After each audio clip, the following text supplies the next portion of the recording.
Lula avalia bolos para ministério no Planalto. História de Kátia Seabra e Mariana Holanda. Brasília, DF, Folha Press. A nomeação de Gleisi Hoffmann, PT, para a articulação política acendeu o debate sobre o novo titular da Secretaria-Geral da Presidência, vaga para a qual a petista já esteve cotada. O presidente Lula, PT, avalia o nome do deputado federal Guilherme Boulos, PSOL-SP, para o cargo, caso deseje substituir Márcio Macedo, também do PT. De acordo com interlocutores do presidente, Lula já mencionou em conversas o nome de Boulos, seu candidato à Prefeitura de São Paulo no ano passado. Liderança do MTST, Movimento dos Trabalhadores Sem Teto, Boulos ocuparia a pasta responsável pela interlocução com movimentos sociais. Atual ocupante da função, Macedo foi tesoureiro da campanha de Lula à presidência em 2022. Por seu perfil aguerrido, Boulos se enquadraria em um dos critérios que levaram à escolha de Gleisi para a Secretaria de Relações Institucionais, a disputa política. Procurado pela Folha de São Paulo, Boulos não respondeu. Outro nome lembrado para a Secretaria-Geral é o do advogado Marco Aurélio Carvalho, coordenador do Grupo de Advogados Prerrogativas, que é alinhado ao governo. Ele foi um dos defensores do presidente durante os processos da Operação Lava Jato. Seu nome foi cotado para a função durante a montagem do governo em 2022. Como não seria candidato em 2026, poderia permanecer no cargo até o fim do governo. A nomeação de Boulos, por sua vez, exigiria um xadrez partidário. O PSOL já está à frente do Ministério de Povos Indígenas, com Sônia Guajajara, e auxiliares apontam que ocupar duas pastas não seria proporcional ao tamanho do partido. Além disso, há hoje um segmento do PSOL que é mais crítico ao governo e defende um distanciamento do Palácio do Planalto. Uma das possibilidades aventadas seria a filiação de Boulos ao PT, algo para o que seus aliados vêm pressionando já há algum tempo. A mudança na Secretaria-Geral é uma das esperadas da reforma ministerial, que começou com duas trocas nas últimas semanas. A ministra Nízia Trindade foi substituída na Saúde por Alexandre Padilha, PT. Ele comandava as relações institucionais, pasta da articulação política, que ficará sob o comando de Gleisi. O nome da presidente do PT era um dos que circulavam para a Secretaria-Geral, assim como os dos deputados federais José Guimarães, PTCE, e Paulo Pimenta, PTRS. Essa pasta não é alvo do Centrão, diferentemente da Secretaria das Relações Institucionais, para a qual reivindicavam o nome do MDB, do PP ou do Republicanos. Aliados de Lula, desde o princípio das conversas sobre reforma ministerial, sempre disseram que o presidente não terá no Planalto alguém que não seja da sua estrita confiança. E, além disso, ele sempre teve palacianos essencialmente petistas. Em conversas, Lula chegou a dizer que considerava Boulos mais petista do que alguns filiados ao PT. Boulos, durante a transição de governo, já havia sido cotado para assumir algum ministério, tendo feito parte do grupo de trabalho de cidades. Mas isso não ocorreu, uma vez que ele já era à época pré-candidato à prefeitura. Sob influência de Lula, o PT abriu mão de candidatura na maior cidade do país para apoiá-lo. Boulos chegou ao segundo turno, mas foi derrotado por Ricardo Nunes, MDB, reeleito com o apoio do bolsonarismo. Lula tem confiança e apreço por Boulos. No ano passado, fez campanha por ele, uma das poucas em que o presidente efetivamente se engajou, mas na reta final não foi a São Paulo. Aliados citaram seu quadro de saúde na época, quando ele caiu no banheiro do Alvorada. A previsão era a de que o presidente estivesse presente em um ato na Avenida Paulista, ao lado de Boulos e ministros, o que não aconteceu. No dia 3 de outubro, Lula participou de uma live com Boulos nas redes sociais do então candidato. Ele disse que o psolista chegava às vésperas do primeiro turno em posição confortável e fez vários apelos aos eleitores, especialmente às mulheres, para que votassem em Boulos, que tinha como vice a ex-prefeita Marta Suplicy, PT. Dólar cai pelo mundo no carnaval, mas política pode frear queda no Brasil. História da CNN. O dólar caiu ante as principais moedas do mundo neste início de semana, refletindo o temor dos mercados com os efeitos das tarifas impostas por Donald Trump aos principais parceiros comerciais dos Estados Unidos. O DXY, índice que mede a força da divisa norte-americana ante uma cesta de moedas fortes, caiu cerca de 1,7% entre o fim da semana passada e esta terça-feira, 4, indo para ao redor de 105,6 pontos, o menor patamar desde dezembro do ano passado. Enquanto os mercados globais repercutiam os efeitos das taxas à maior economia do mundo, indicadores no Brasil estavam fechados pelo feriado estendido de Carnaval. As operações financeiras retornam no início da tarde desta quarta-feira, 5, e, apesar do mau humor internacional, o cenário doméstico deve frear o recuo da divisa norte-americana ante o real. Alexandre Espírito Santo, economista e coordenador do curso de Economia e Finanças da ESPM, aponta o noticiário político como principal fator para que o Brasil não participe desta onda de enfraquecimento do dólar. A gente tem que entender que o dólar aqui dentro é, sim, influenciado pelo dólar no mercado internacional. Mas a gente tem nossos próprios problemas, afirmou em entrevista ao CNN Money nesta terça-feira. Como exemplo, o especialista apontou o efeito negativo no câmbio pela nomeação de Gleisi Hoffmann para a Secretaria de Relações Institucionais, CIRI, anunciada pelo presidente Luiz Inácio Lula da Silva, PT, na última sexta-feira, 28. Precisa entender-se dólar, aqui dentro, não será contaminado pela questão política, ponderou o economista. Espírito Santo também citou os recentes anúncios do governo petista em meio à queda da popularidade de Lula, como o programa PED-6 e a medida provisória, MP, que muda regras do saque aniversário para destravar recursos do Fundo de Garantia do Tempo de Serviço, FGTS. Isso não ajuda o Banco Central a trazer inflação para a meta, que é o trabalho que ele vem fazendo subindo o juro, pontuou o economista. Não adianta vir com um vetor para trazer a inflação para a meta e o governo gastar. Ibovespa em Nova York recua, bolsas ao redor do mundo recuaram nesta terça-feira, após os Estados Unidos iniciarem tarifas de 25% para importações do México e Canadá, além de taxas extras de 10% para produtos chineses, totalizando 20%. Em Wall Street, o Dow Jones perdeu 1,55%, enquanto o S&P 500 caiu 1,22% e Nasdaq recuou 0,35%. Praças na Europa seguiram a mesma direção, com o Stoxx 600, que concentra as principais companhias do continente, fechando com perda de 2,14%. O EWZ, principais fundo de índice, ETF, do Ibovespa em Wall Street, também encerrou no vermelho, com perda de 0,95%. Durante a sessão, o tombo chegou ao redor de 2%. Para Celson Plácido, partner e CEO na AMW, Asset Management by Warren, as bolsas devem se manter pressionadas com a escalada das guerras comerciais entre os Estados Unidos e seus principais parceiros. Taxas de juros mais elevadas, lucros das empresas menores, maior despesa financeira e, óbvio, a inflação corroendo a renda da população como um todo, detalha sobre os impactos que as tarifas deverão ter no cenário global. Mais notícias. América Latina enfrenta crescente incerteza externa com Trump e espaço fiscal se reduz, diz Fitch. História de Altamiro Silva Júnior. Quer se manter informado, ter acesso a mais de 60 colunistas e reportagens exclusivas? Assine o Estadão. Em meio a anúncios de tarifas comerciais, retaliações e deportações em massa dos Estados Unidos, os países da América Latina enfrentam crescentes incertezas externas em 2025, alertou nesta terça-feira, 4, a agência de classificação de risco Fitch. E para complicar, os países da região estão com alcance limitado para responder com estímulos fiscais e monetários. Ameaças de tarifas dos Estados Unidos e políticas de imigração apresentam riscos ao crescimento da América Latina, ressalta relatório da Fitch. Dólar mais forte e juros elevados nos Estados Unidos por mais tempo devem elevar os custos de empréstimos para governos e empresas da região, além de poder pressionar as moedas e fazer os bancos centrais ficarem mais cautelosos. Esse quadro de aumento de incertezas externas e alta dos encargos da dívida em determinados países pode causar um acúmulo de pressões de crédito negativas, embora a maioria das perspectivas de classificação atualmente seja estável, como a do Brasil, ressalta a Fitch. Dos países da região, 5 têm perspectivas positivas para o rating: Aruba, Costa Rica, República Dominicana, Guatemala e Jamaica, e nenhum tem perspectiva negativa. Ameaças de tarifas dos Estados Unidos e políticas de imigração apresentam riscos ao crescimento da América Latina, diz Fitch Foto. Gregory Bull, AP.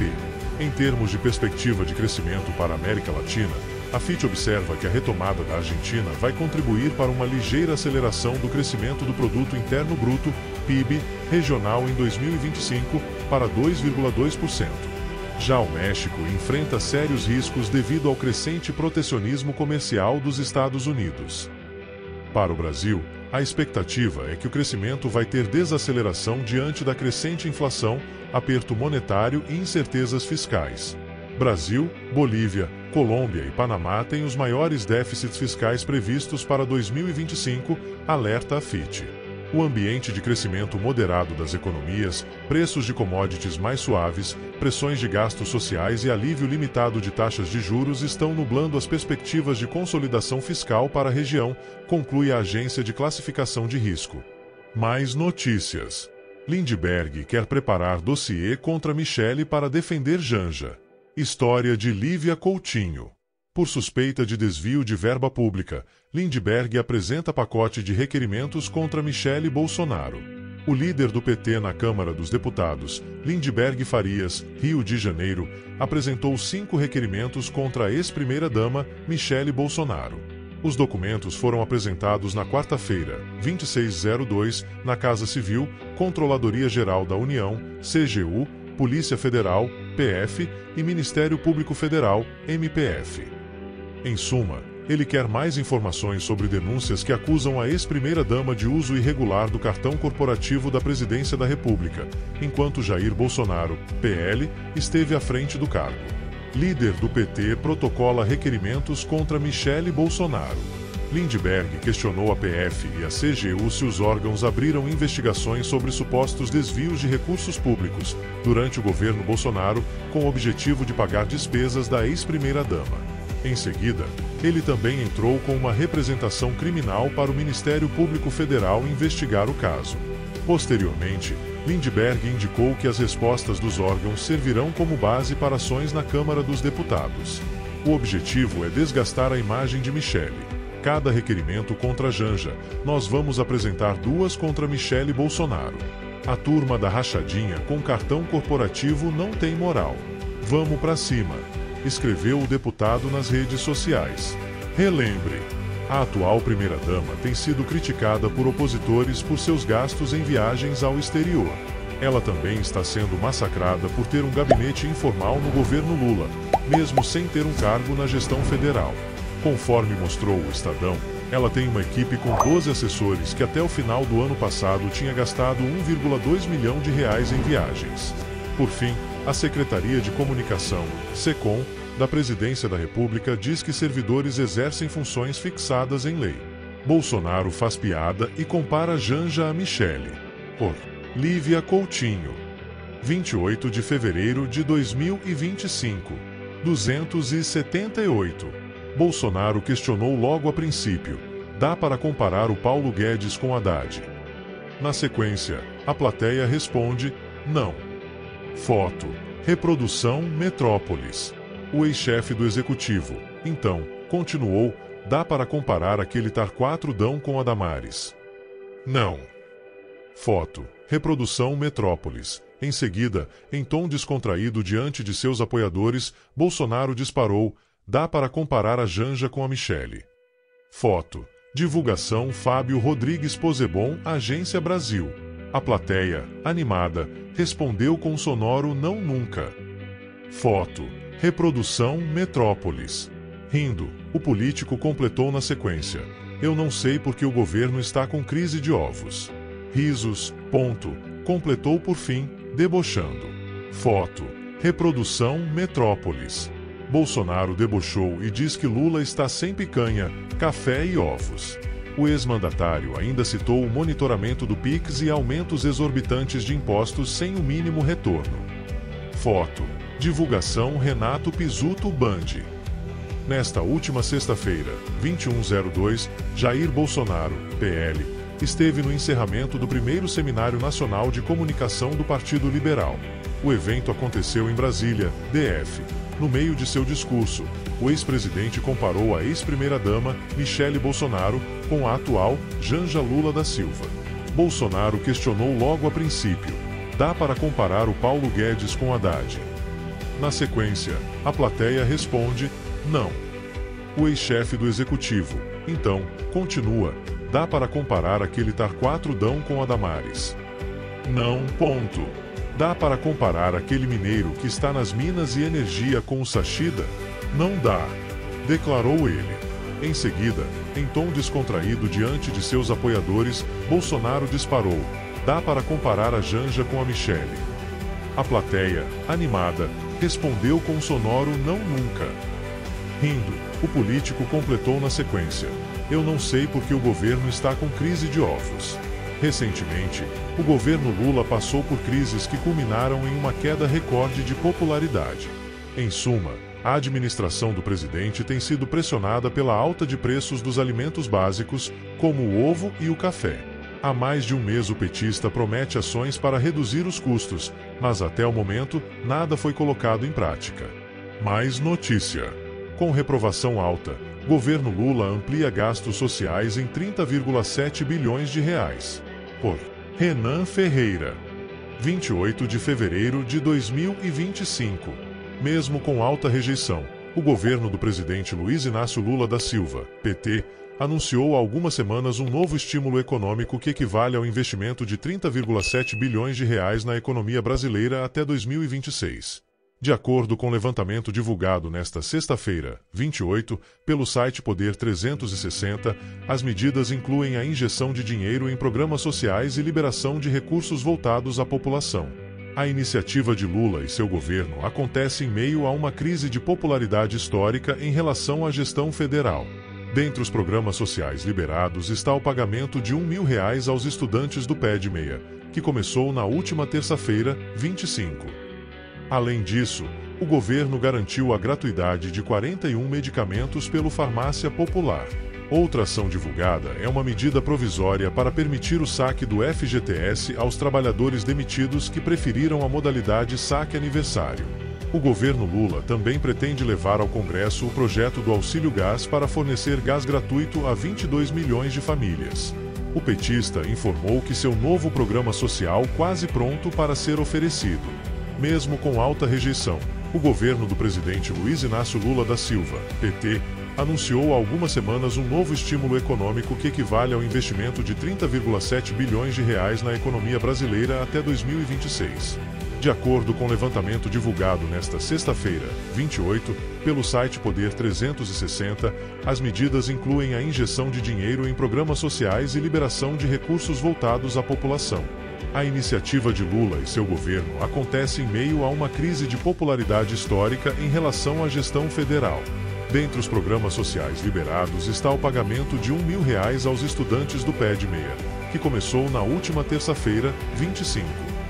Além disso, o governo garantiu a gratuidade de 41 medicamentos pelo Farmácia Popular. Outra ação divulgada é uma medida provisória para permitir o saque do FGTS aos trabalhadores demitidos que preferiram a modalidade saque aniversário. O governo Lula também pretende levar ao Congresso o projeto do Auxílio Gás para fornecer gás gratuito a 22 milhões de famílias. O petista informou que seu novo programa social quase pronto para ser oferecido. E para finalizar, notícia intrigante e como acreditar? Lula promete que os brasileiros voltarão a comprar picanha e que os preços de alimentos irão diminuir. Por Leonardo Demeris. 20 de fevereiro de 2025. Em uma entrevista polêmica à Rádio Tupi FM, do Rio de Janeiro, o presidente Luiz Inácio Lula da Silva garantiu que, em breve, os brasileiros poderão voltar a saborear sua picanhinha sem se preocupar com os preços absurdos. Segundo o petista, a alta nos preços dos alimentos não justifica a discrepância entre o valor das exportações e os custos internos, e ele promete que a carne vai começar a cair. Agora começou a cair a carne. Vai cair, e o povo vai voltar a comer sua picanhinha, costela ou o pedaço de carne que quiser, declarou, deixando os brasileiros esperançosos por dias melhores. Lula também culpou as condições climáticas extremas pela alta nos preços de itens básicos, como ovos.